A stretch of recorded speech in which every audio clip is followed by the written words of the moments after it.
උසස් පෙළ ප්‍රතිඵලත් ආවා.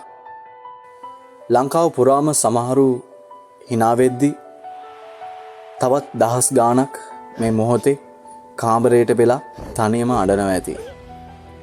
Taman අසමත් කියලා හිතනවා ඇති. අම්මගේ තාත්තගේ ඇස් දෙක දිහා බලන්න බය ඇති. ඔයාට හිතනවා ඇති ඔයාගේ ලෝකයම අදින් ඉවරයි කියලා. හැබැයි ඒක ඇත්තද? මේ එක කඩදාසියකින් ඔයාගේ අවුරුදු 20ක ජීවිතේම මනින්න පුළුවන්ද?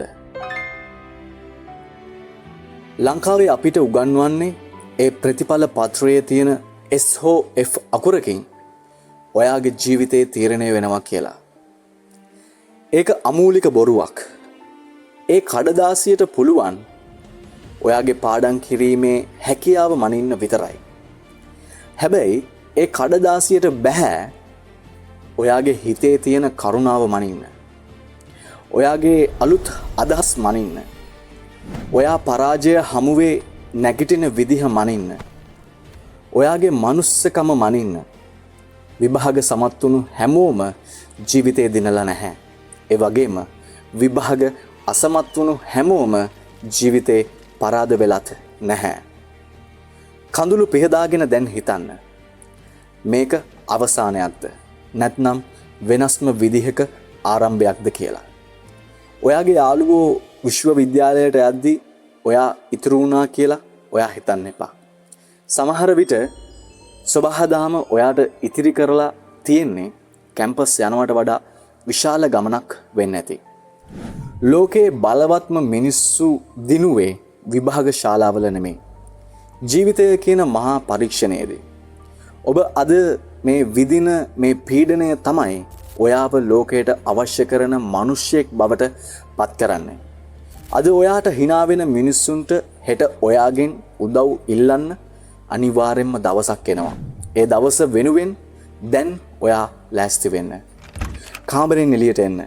මේ ලැජ්ජාව, මේ කනගාටුව ගින්දරක් කරගන්න. ඒ ගින්දර ඇතුලේ ඔයාව පුච්ච ගන්න එපා. ඒ ගින්දරෙන් ඔයාගේ අනාගතය ආලෝකවත් කරගන්න. ආයෙත් කරන්න පුළුවන් නම් ඊළඟ පාර අනිවාර්යෙන්ම දිනන්න කරන්න. නැත්නම් ඔයා දක්ෂ වෙනත් ක්ෂේත්‍රයක් තෝරගන්න. අද ලංකාවට අවශ්‍ය කරන්නේ සහතික පත්‍ර ගොඩක් තියෙන මිනිහෙක් විතරක් නෙවෙයි. වැඩක් කරන්න පුළුවන්, කොන්දක් තියෙන, වැටිලා නැගිටින්න පුළුවන් මිනිහෙක්. ඔයා ඒ මිනිහයා වෙන්න. අද ඔයාට වුණු මේ අසාර්ථකත්වය ඔයාගේ ජීවිතේ හොඳම පාඩම කරගන්න. පරාජයේ රස දන්න මිනිහෙක් තමයි දවසක ජයග්‍රහණය වඩාත්ම භුක්ති විඳින්නේ.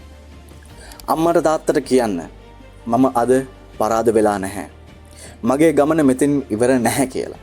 ඔවුන්ගේ ඇස්වල සතුටු කඳුළු අද නැති වුණාට දවසක මුළු ලෝකෙම දන්න මිනිහෙක් වෙලා ඔවුන්ව ආඩම්බර කරනවා කියලා අද දෙමව්පියන්ට පොරොන්දු වෙන්න.